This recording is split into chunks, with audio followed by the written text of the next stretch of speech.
Villain লাভার পর্ব ৩। বন্ধুদের সাথে ক্যান্টিনের আড্ডা শেষ করে সারা আর আনিতা যখন হোস্টেলের রুমে ফিরল তখন দুজনের শরীরেই বেশ ক্লান্তি। তবে সারার মাথায় তখনও ঘুরছে সেই ডাস্টবিন ইমনের মুখটা।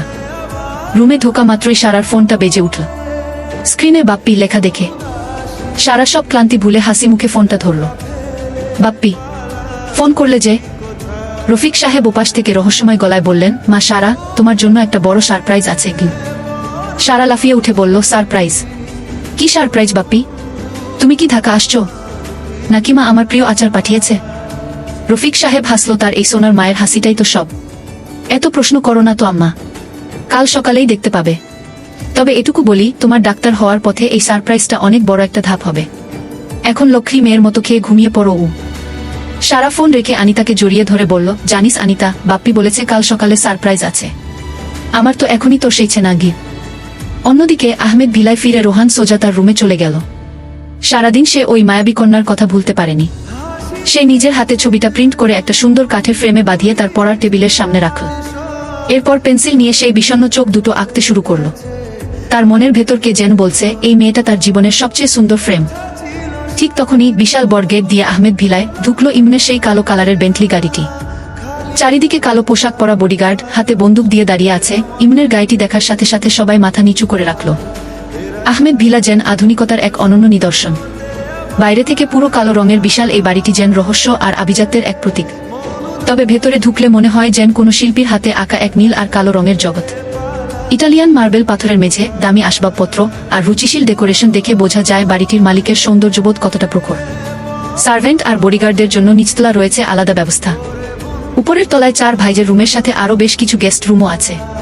তবে একদম শেষ কর্নারের যে রুমটা, সেটা হলো ইমনের রুম। বাড়ির ভিতরে ঢুকতে ঢুকতে নীল ব্লেজারটা খুলে সিঁড়িতে উঠার সময় সে ড্রয়িং রুমে বসে থাকা আয়নের দিকে তাকায়। ঘরে গিয়ে আগে ফ্রেশ হও, তারপরে বসবা। ইমনের কণ্ঠস্বর শান্ত হলেও তাতে একটা কর্তৃত্বের ছাপ স্পষ্ট। আয়ান ক্লান্ত শরীরে সোফায় বসেছিল, কিন্তু ভাইয়ের কথা শুনে মুখটা ভার করে ওঠে। ভাইয়া, আজকে অনেকটা। আর একটু বসে না গি।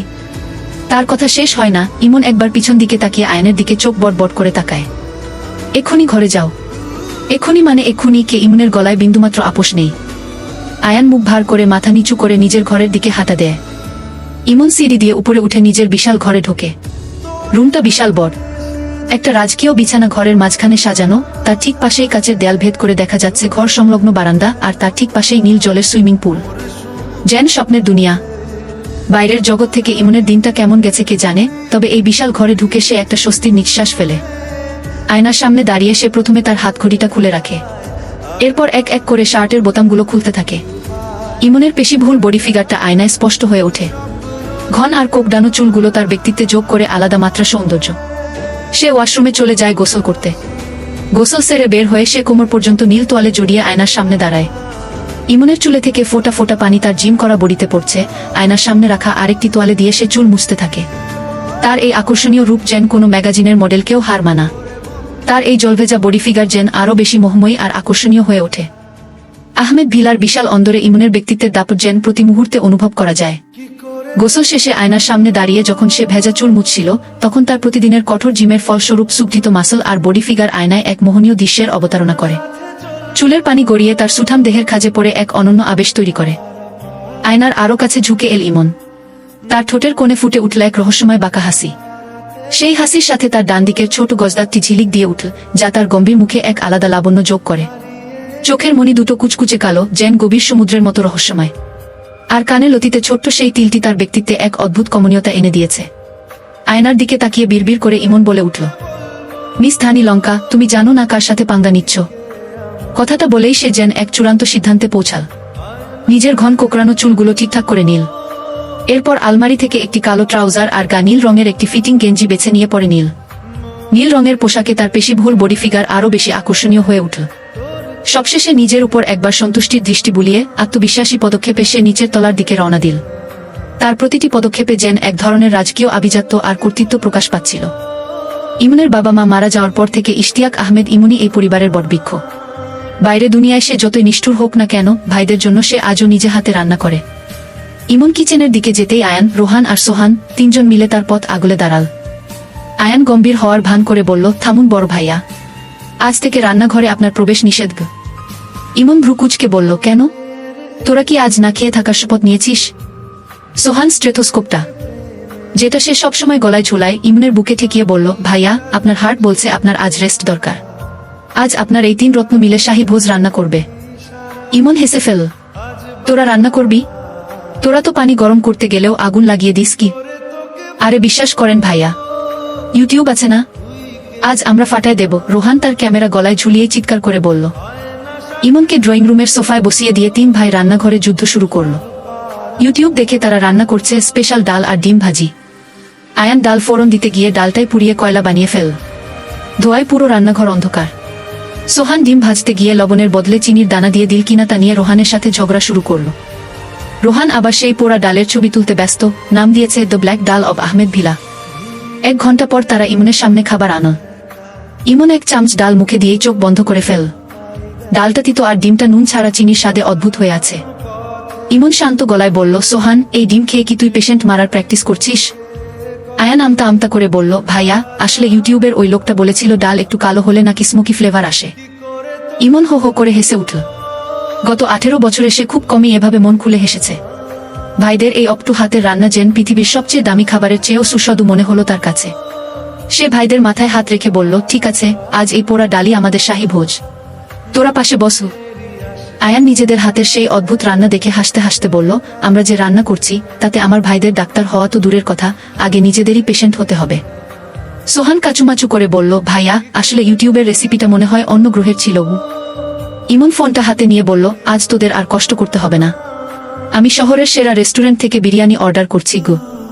কিছুক্ষণ পর গরম গরম কাচ্চি বিরিয়ানির সুবাসে পুরো আহমেদ ভিলা মুখ করতে লাগল। টেবিল ঘিরে 4 ভাই যখন বসল তখন খুশির সীমা নেই। রোহান একটা লেগ পিস তুলে নিয়ে বলল, এই হলো আসল জীবন। ডাল পুড়িয়ে যে কষ্টটা পেয়েছিলাম, এই বিরিয়ানি সেই ক্ষতে মলম লাগিয়ে দিল। একই ভাইজা, কি করছো তুমি? ওই ডাল আর ডিম ভাজি নিচ্ছ কেন? এটা হলো প্রোটিনের, এটা বাদ দেওয়া যাবে না, বলে মুচকি হাসলে ইমন। সোহান ইমনের পাতে বেশি করে সালাদ তুলে দিয়ে বলল, ভাইয়া, প্রোটিনের সাথে ফাইবারও দরকার, আমি হবু ডাক্তার হিসেবে বলছি। ও ইমন ভাইদের এই চঞ্চলতা দেখে তৃপ্তির হাসি হাসল। পরদিন সকালে আহমেদ ভিলার পরিবেশ যেন স্বর্গের এক টুকরো অংশ। ভোরের সূর্য এখনো ওঠেনি, চারিদিকে স্নিগ্ধ শান্ত হাওয়া। বাগানের হাসনাহেনা আর বেলির সুবাস ভোরের নরম বাতাসে ভেসে আসছে। প্রজাপতিগুলো আধো ফোটা ফুলের উপর ডানা ঝাপটাচ্ছে। এই নিস্তব্ধতায় ইমন জায়নামাজে বসে মোনাজাত করছে। তার চোখের কোণে টলটল করছে জল। সে ফিসফিস করে বলছে, হে আমার রব, তুমি তো অন্তর্যামী। তুমি জানো কেন আমি এই কণ্টকাকীন পথ বেছে নিয়েছি? 12 বছর বয়সে আমি যখন অসহায় ছিলাম, তুমি আমাকে শক্তি দিয়েছ। আমার ভাইদের তুমি দেখে রেখো। আমার অপরাধগুলো ক্ষমা করো মাবুদ। আমি যেন তোমার সৃষ্টির সেবা করতে পারি, কোনো নির্দোষের রক্ত যেন আমার হাতে না লাগে। আমি তোমার এক নগণ্য বান্দা, আমাকে সঠিক পথে রেখো গু। মোনাজাত শেষে ইমন যখন চোখ মুছল, তখন পেছন থেকে একযোগে ভেসে এল 3টি কণ্ঠ, আমিন। ইমন চমকে পেছন ফিরে দেখল আয়ান, রোহান আর সোহান 3জনই জায়নামাজে বসে আছে। তারা কখন নিঃশব্দে এসে ইমনের পেছনে নামাজে দাঁড়িয়েছে, ইমন টেরই পায়নি। ইমন কিছু বলার আগেই 3 ভাই ছুটে এসে তাকে জড়িয়ে ধরল। সোহান আর রোহান ইমনের 2 হাঁটুতে মাথা রাখল, আর আয়ান ইমনের কাঁধে মাথা রাখল। তাদের কাছে ইমনই তাদের পৃথিবী, তাদের বাবা, তাদের মা। ইমনও তার শক্ত 2 হাতে ভাইদের আগলে নিল। এই মুহূর্তে ইমনের পাথরের মতো শক্ত মনে হলো সে পৃথিবীর সবচেয়ে ধনী মানুষ, কারণ তার কাছে এই 3টা অকৃত্রিম ভালোবাসা আছে। অন্যদিকে সারা রাত চোখের পাতা এক করতে পারেনি। একদিকে বাবার সেই রহস্যময় সারপ্রাইজ, আর অন্যদিকে তার সেই কল্পনার নায়ক রেটস। সকালে নামাজ শেষ করে সারা মোনাজাতে হাত তুলল। হে আল্লাহ, আমি কেন ওই মানুষটার জন্য এত টান অনুভব করি জানি না। আমি কি পাগল হয়ে গেছি? কিন্তু আমার এই ভিলেন লাভার মনটা শুধু ওকেই চায়। তুমি আমাদের পথ এক করে দাও। আনিতাও সারার সাথে নামাজ শেষ করে দোয়া করল। চলবে।